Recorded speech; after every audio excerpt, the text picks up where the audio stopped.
Hi! It's been a while and I know I just looked straight into the viewfinder. I'm really sorry. This is a video I've wanted to make in a while and I never really thought about it until now and I don't know why, but it's being created. I've had this question asked to me a few times about how to sketchbook / how should I start. I think it's different for everyone, but I'm gonna show you how I do it because I really like doing it. It is winter break and I am so excited because dear God, school has been stressful. It's supposed to be winter, but it's let's just check the weather real quick. 71 degrees, so oh well. Naturally over the break, there's a star glitter on my hand. My school book bag has naturally turned into my art book bag. You've probably seen this in the last video I made. I think it was in there for like a hot second. So if you want to go watch my vlog, click here. There were a lot of art materials that I actually got there. So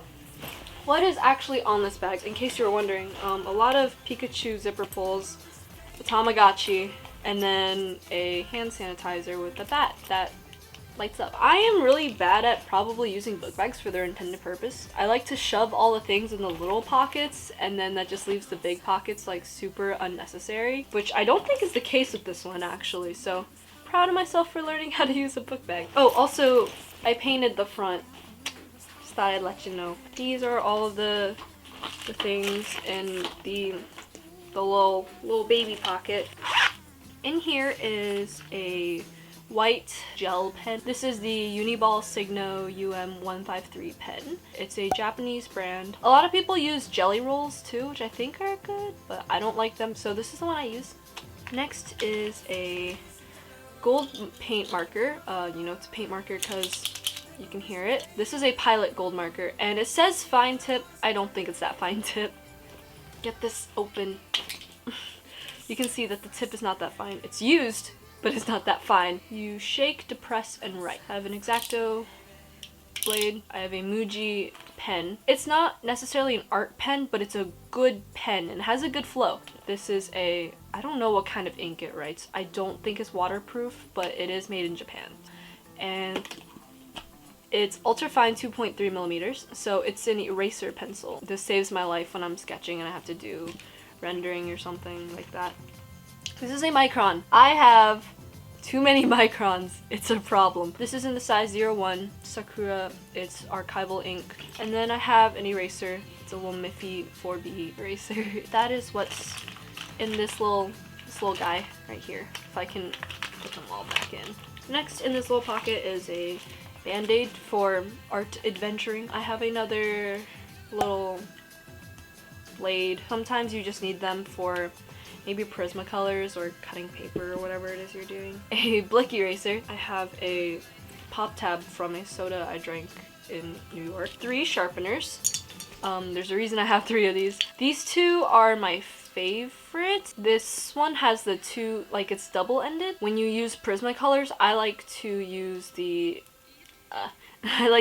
bigger end, prevents it from breaking when you're using it. And then this one, it's a very good quality blade. Typically, I get German blades. I don't know if I'm biased or not, but I just think they work better. And then this one is from my high school art teacher. My last piece I was working on, which you can see right here. I was in desperate need of a sharpener and she let me borrow this and it just happened to match that piece and it was really cool. So, and then lastly, I have a Altoids container with kneadable eraser. Next is this one.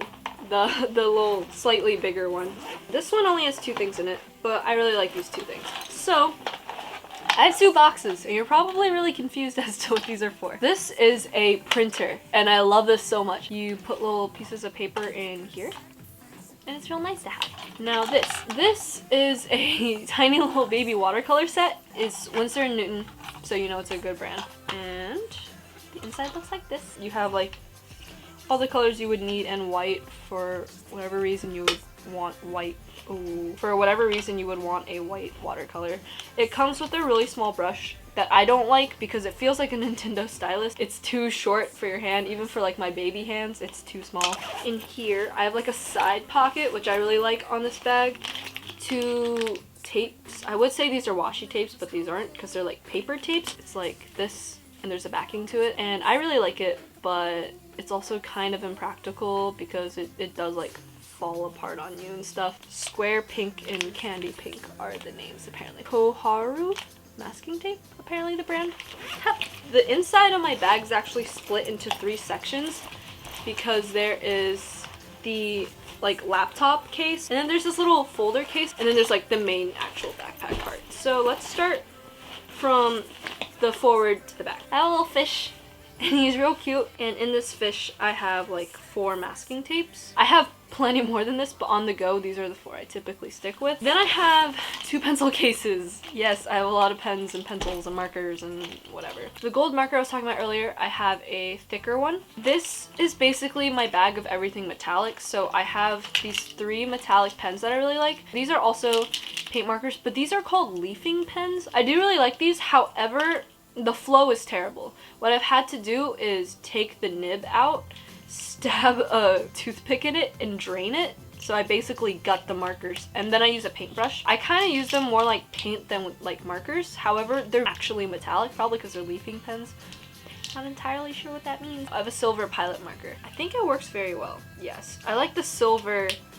I like the, you can't see it. These Faber-Castell markers are like my new favorite thing. These are all in 1.5 and they're all metallics. I have microns like scattered throughout my bag. 005, 05, and 02. This, I'm not gonna go into depth. This whole bag is just microns with like 5 Faber-Castell pens thrown into it. Basically, just know that this whole thing is consisting of microns because that's how much I like microns. And then, I love this. And you have this little string and you pull up the back row. It's so cute. I use this a lot when it comes to drawing people and models and things like that, just because it's very convenient. Moving on to that weird little composition notebook pocket I said I have. This is a bag of Post-its and bookmarking things like this. This is some mochi llamas. I also have like these. I got a lot of these in New York. Some of these are from Japan. They're from all over. And then I have this is what I call a tagging marker. Don't actually tag streets with this. However, it's a paint marker and it's very fluid and it's just nice to have. It's a really bulky marker. And then the holy grail. The question is, should you start a sketchbook? Everyone should have a sketchbook if you're into art. If you want to and you've always been hesitant, do it because it's great and it'll make you happy. It can be stressful if you look at it the wrong way. I tend to be a perfectionist, but when it comes to sketchbooks, I just kind of let mistakes be mistakes. This isn't really meant to be a sketchbook tour, so I'm not going to show you too much in here. Also, there's a lot of work in progresses I don't want to leak until I finish, but I'll just show you some examples of things. What a typical page in my sketchbook looks like would be like this, where it's just random sketches. This is obviously more themed because I was working on like hair and rendering faces. I mean, this isn't like the most rendered it can get. There was something behind this that I really didn't like, so I taped this piece of paper over it and I drew something else. So that's what I mean by like putting random pieces of paper on it. Honestly, if you make a mistake, just cover it with something. That's what I do a lot. That's why there's a lot of things glued and taped in here that just cover other things, because maybe I messed up really bad and I just want to cover it. Like this is an entire page I taped in with rows of pictures. Recommendations I have for sketchbooks is getting one that is binded.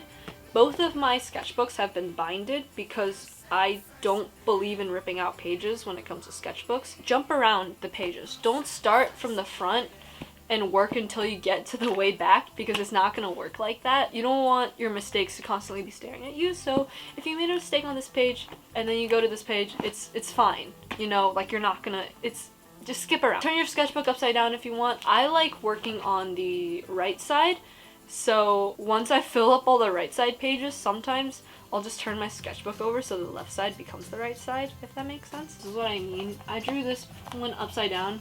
Also, when I actually design like full-scale pieces, I also do them in my sketchbook, and they will look like this. Basically, this is like a lot of the thought process. And then the reason I have this little printer in my bag is because I like to print pictures of the finished pieces. I realized with my last sketchbook, I had a lot of pre-planning and things like that. There's a lot of like pre-planning in this and random things. So I think it's something fell out. Oh, my friend drew this. Isn't this great? Sketches where it involved a lot of color tests and things, but it never actually was shown when it was fully developed, and I didn't like that because I realized when I was showing it to people, they got really confused. So when you do white detailing, it's really hard to actually get it to be like nice looking, I guess, but with this white pen, it actually held up pretty well. There are some weird like texture differences, and it does change color a little bit, but overall it does a pretty good job, so I like that pen. And also I did another piece here where I also used the same pen. How to actually start a sketchbook.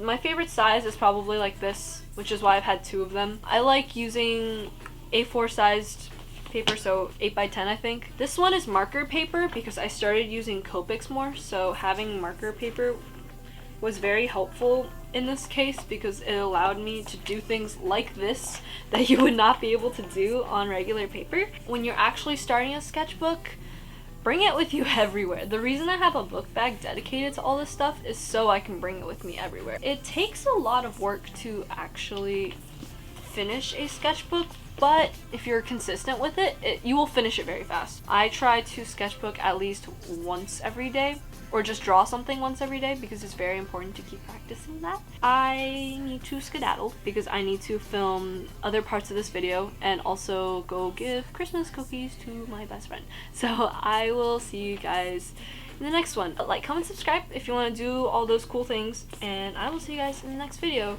My Instagram's right here, and Snapchat's right here. Whoop. Oh, I should go find my old sketchbook. I should go do that. I have no idea where it is. It should be downstairs. I will be right back.